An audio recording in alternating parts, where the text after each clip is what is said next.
We're already halfway through July in my Zone 3 garden, so let's go take a look and see what's growing. If you're new here, this is what our slope looked like at the beginning of the year. And now we have this absolutely gorgeous space with so many things growing. So to start out with, we have our potatoes right at the bottom of the slope, then have them surrounded with cosmos and marigolds. I did 2 varieties of the marigolds, Eskimos and Cracker Jacks.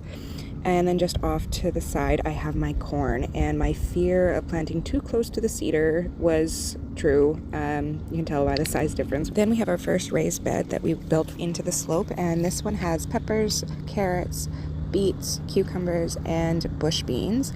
It is definitely struggling with all of the moisture that we have gotten and cold nighttime temperatures that it is what it is. This bed, I really wasn't sure what was going to grow beside the cedars. I have a lot of Shasta daisies, lavender, bachelor buttons, sunflowers. I believe I have some thyme as well as some calendula. And they are doing okay. I wouldn't say thriving, but they haven't died. The next 2 tiers are tomatoes and onions. That's basically all that's in those beds. I do have, I think, a couple beans and some basil plants in there.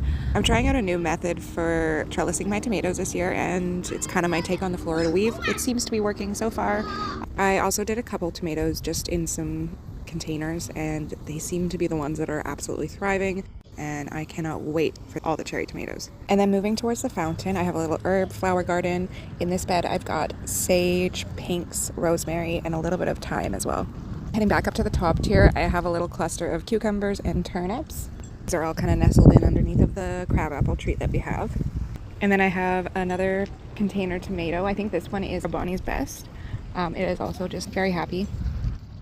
Then as I continue down, this is kind of my really big slope, and I just threw in some zucchini. I have some container sunflowers, cosmos. This is my asparagus and strawberry patch. This slope has probably been the most challenging so far, so I put in these half pots, kind of water barriers for them.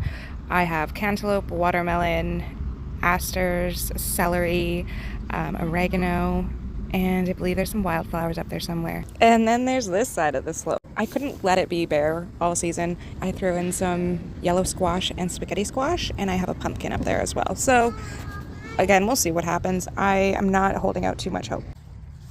Then I have this beautiful little pot of lavender that I grew from seed. I put some of my bunny tails just right around the fountain, and they seem to be very happy where they are.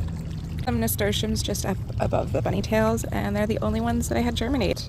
And last but not least, my little kitchen garden. I absolutely love this. It's right outside my patio. I can just grab lettuce as we need it for supper. I've got some little cherry tomatoes growing on the plant, some purple basil, some garlic chives, and regular chives.